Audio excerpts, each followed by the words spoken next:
भारत ने रविवार को यूरोप के 4 देशों के समूह EFTA के साथ एक खास डील साइन की है। यूरोपियन फ्री ट्रेड एसोसिएशन यानी एफ्टा में आइसलैंड, लिंक्टेनस्टीन, नॉर्वे और स्विट्जरलैंड शामिल है। ये चारों देश यूरोपियाई संघ के सदस्य नहीं हैं, लेकिन मिलकर एक अलग समूह बनाते हैं जिसे एफ्टा कहा जाता है। भारत और एफ्टा के बीच ये समझौता बीते 16 सालों में 21 दौर की बातचीत के बाद हुआ है। अब यूरोप के इन चारों देशों के साथ भारत का व्यापार आसान होगा। अगले 15 सालों में $100 अरब का निवेश भी आने की उम्मीद है। इससे भारत में नई कंपनियां खुलेंगी और रोजगार के नए अवसर पैदा होंगे। आइसलैंड, लिंक्टेनस्टीन, नॉर्वे और स्विट्जरलैंड के साथ भारत का व्यापार करना आसान हो जाएगा। यानी हम इन देशों को ज्यादा सामान बेच सकेंगे और वहां से भी सस्ते सामान ला सकेंगे। पहले सब कुछ चीन से आता था, पर अब हर देश चीन के अलावा दूसरी जगहों से चीजें लेना चाह रहा है।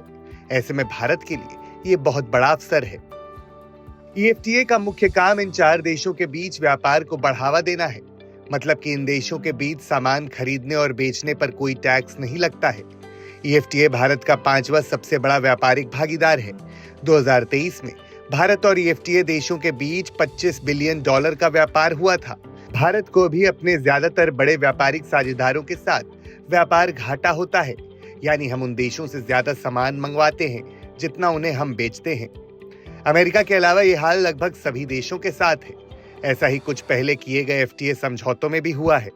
खासकर दक्षिण पूर्व एशियाई देशों के साथ हुए समझौतों में भारतीय किसानों को अब EFTA देशों में अपना सामान बेचने में आसानी होगी।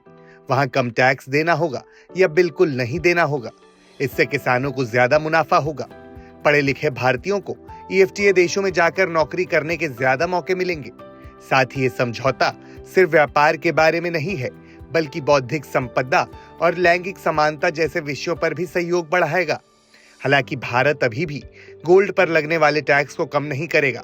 गौर करने वाली बात यह है कि FTA देश भारत को जो सामान बेचते हैं उसमें से 80% से ज्यादा सोना ही होता है।